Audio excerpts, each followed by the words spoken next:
And the blood will dry underneath my nails,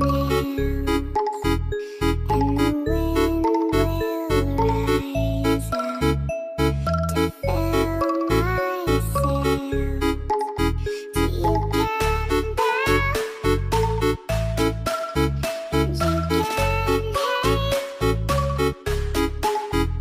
matter what.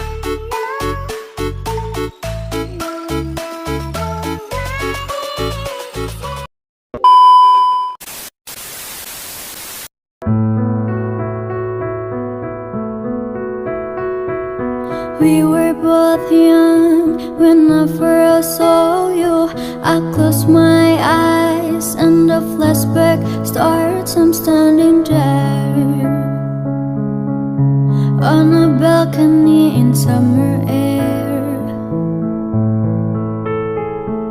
See the lights, see the party, the ball counts. See you make your way through the crowd and say hello. Little did I know.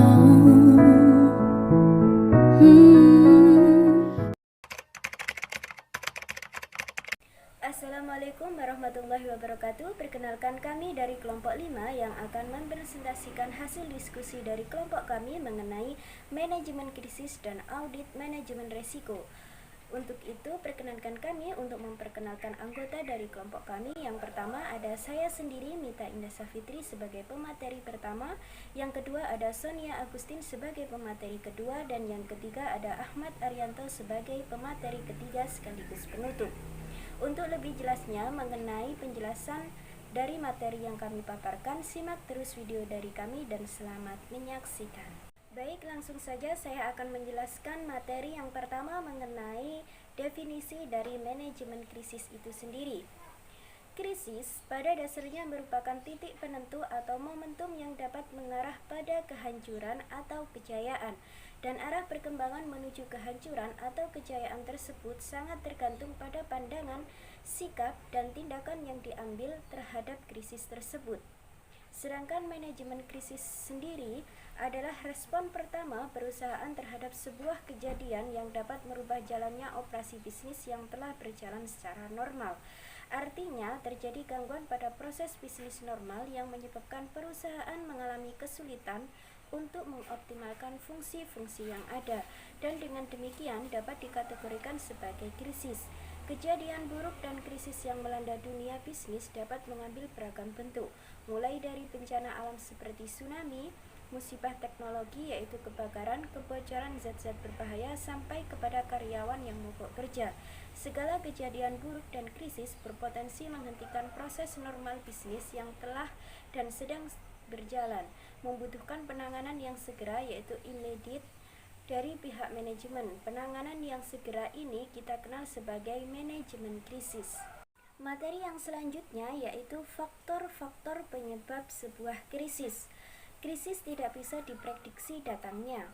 Jalan terbaik untuk menghadapinya adalah mengetahui dan membuat suatu perencanaan. Penyebab krisis antara lain yang pertama adalah krisis karena bencana alam. Tipe paling relevan dari krisis adalah disebabkan oleh bencana alam. Bencana alam seperti gempa bumi, letusan gunung berapi, banjir, dan kebakaran dapat terjadi di lingkungan sekitar kita dan manusia selalu tidak berdaya menghadapinya. Contohnya adalah tsunami Aceh dan gempa bumi Yogyakarta. Yang kedua adalah krisis karena kecelakaan industri.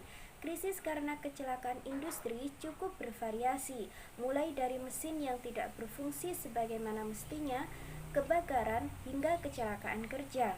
Jika krisis ini terjadi, maka perusahaan harus memberikan perhatian secara penuh dengan memanfaatkan sumber daya yang ada.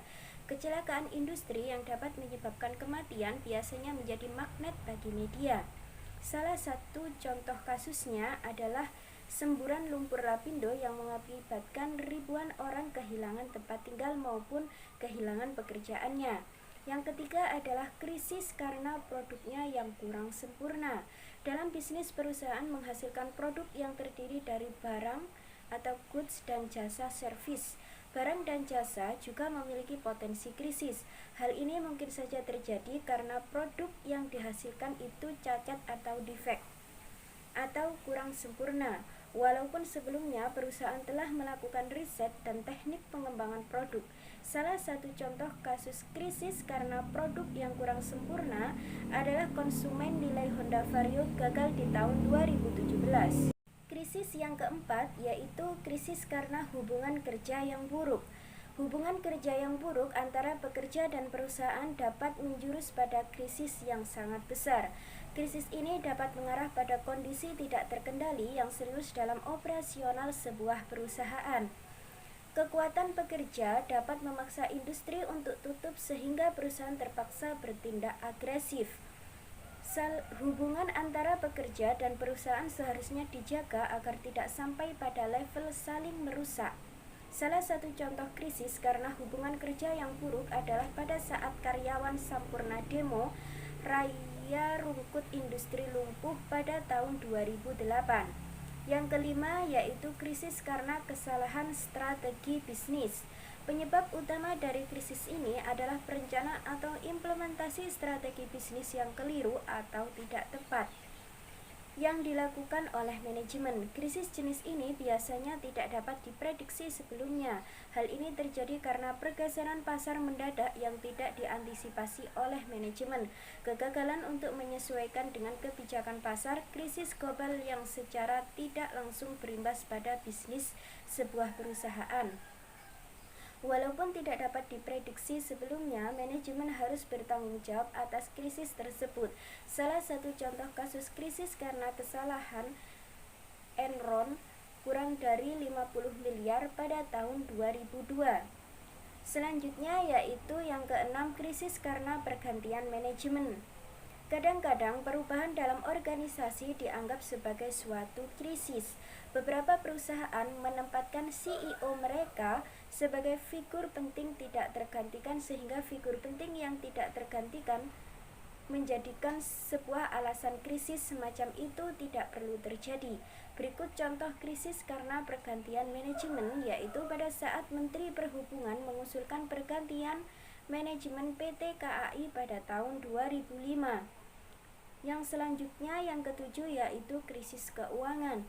Krisis keuangan adalah krisis yang terjadi karena perusahaan mempunyai masalah cash flow atau likuidasi jangka pendek dan kemungkinan pailit di masa yang akan datang. Krisis keuangan yang terjadi di Amerika sepanjang tahun 2008 membuat banyak perusahaan itu bangkrut. Sebut saja Lehman Brothers, AIG, dan lain sebagainya. Baik, selanjutnya saya akan menjelaskan mengenai identifikasi isu atau manajemen krisis untuk kestabilan instansi. Bila suatu krisis secara mendadak, maka tugas pertama yang harus dikerjakan oleh para anggota tim manajemen krisis tersebut adalah mengidentifikasi dan menentukan apa yang harus dilakukan. Dari waktu ke waktu, manajemen krisis harus mengadakan pemeriksaan dan masing-masing anggotanya harus membiasakan diri menghadapi wawancara media dan konferensi pers. Mereka harus belajar bagaimana cara mengendalikan situasi dan menghindari tekanan atau intimidasi dari para jurnalis yang haus sensasi. Dan adapun langkah-langkah yang perlu dilakukan dalam mengelola krisis adalah sebagai berikut. Yang pertama, identifikasi krisis. Identifikasi krisis dilakukan dengan penelitian.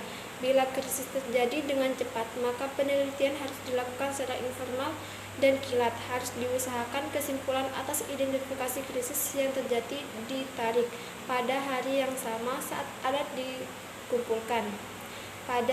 data dikumpulkan.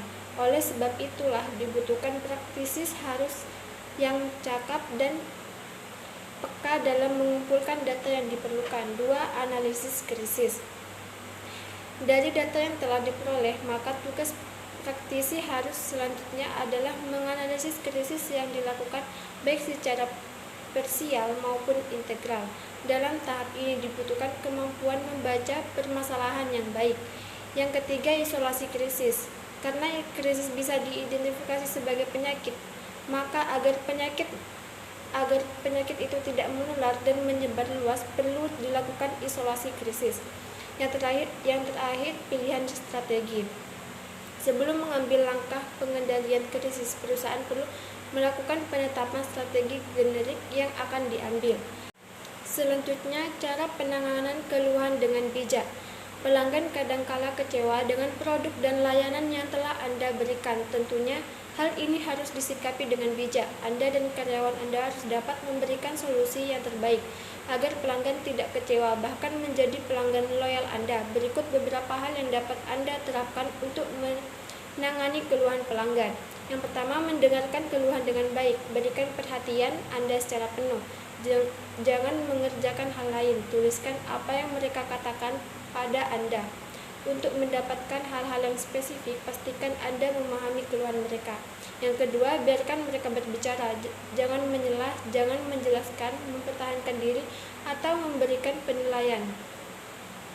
Mereka tidak peduli dengan terjadi masalah dan mereka tidak menginginkan cerita versi Anda. Mereka marah dan ingin melampiaskannya. Yang ketiga, meminta maaf. Ini sulit dilakukan terlebih jika Anda bukan yang menyebabkan masalah. Jika dalam situasi ini Anda meminta maaf, Anda tidak dipersilahkan karena telah menyebabkan masalah Anda. Anda meminta maaf karena pelanggan mengalami hal yang tidak menyenangkan. Posisikan diri Anda pada posisi mereka.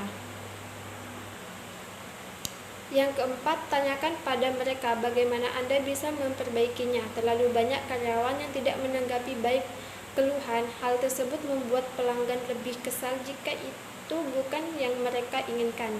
Nyatanya, mungkin Anda membuat orang lain tersinggung dengan menawarkan diskon. Cara yang lebih baik adalah menanyakan apa yang mereka inginkan. Yang kelima, yakinkan mereka Anda akan memperbaikinya. Karena Anda sudah mendengarkan dan memahami keluhan mereka, Anda mengerti mengapa mereka kesal. Ambil langkah berikutnya dan yakinkan mereka bahwa Anda akan mengambil tindakan pencegahan agar tidak terulang kembali. Yang terakhir, berterima kasih. Tanpa feedback dari pelanggan, kita tidak tahu apa yang bisa kita berikan pada pelanggan. Saat mereka mengatakan bahwa kita gagal, mereka memberikan informasi yang berharga. Bagaimana jika kita bisa meningkatkan bisnis kita? Mereka mengatakan pada kita apa yang perlu dilakukan agar pelanggan kembali lagi. Jadi berterima kasih atas bantuan mereka. Selanjutnya, pengertian audit manajemen risiko. Manajemen risiko secara sederhana adalah pelaksanaan fungsi-fungsi manajemen dalam penanggulangan risiko, terutama risiko yang dihadapi oleh organisasi atau perusahaan, keluarga, dan masyarakat. Jadi mencakup kegiatan merencanakan, mengorganisir, menyusun, memimpin atau mengkoordinasi, dan mengawasi termasuk mengevaluasi. Program penanggulangan risiko. Audit manajemen risiko bukanlah keterampilan audit, tetapi kemampuan untuk memahami kerangka kerja risiko yang di dalamnya adalah proses pelaksanaan manajemen risiko untuk mampu mengidentifikasi, mengendalikan, dan memitigasi hingga memprioritaskan risiko organisasi. Fungsi utama audit manajemen risiko adalah untuk memastikan bahwa fokus organisasi pada setiap level sejalan dengan fokus manajemen dalam pencapaian strategi organisasi. Yang selanjutnya yakni fungsi manajemen risiko dan audit internal. Dua fungsi esensial yang memiliki keterkaitan erat pada kegiatan manajemen risiko adalah fungsi manajemen risiko dan internal audit. Kedua fungsi ini memiliki peran dalam menjamin efektivitas penerapan manajemen risiko organisasi. Perbedaan fundamentalnya dari kedua fungsi tersebut terletak pada delegasi tanggung jawab. Fungsi manajemen risiko ini bertugas untuk mengarahkan praktek enterprise risk management pada organisasi. Di sisi lain juga, fungsi internal audit ini bertugas untuk memonitor, memantau, dan menilai efektivitas pengendalian internal dan manajemen risiko. Yang selanjutnya yakni peran audit internal terhadap manajemen risiko.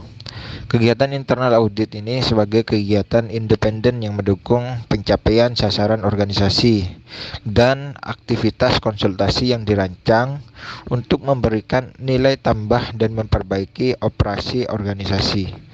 Aktivitas ini membantu organisasi untuk mencapai tujuannya dengan membawa pendekatan yang sistematik dan disiplin untuk mengevaluasi dan meningkatkan efektivitas manajemen risiko.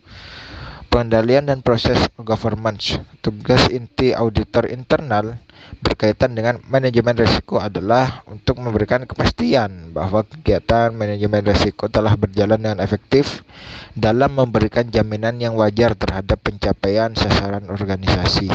Demikian presentasi dari kelompok kami mengenai manajemen krisis dan audit manajemen risiko. Kurang lebihnya kami mohon maaf. Wallahul muwaffiq ila aqwamit thoriq. Wassalamualaikum warahmatullahi wabarakatuh. Galon hanya bisa menyimpan air, tapi tidak bisa menyimpan rasa rinduku kepadamu.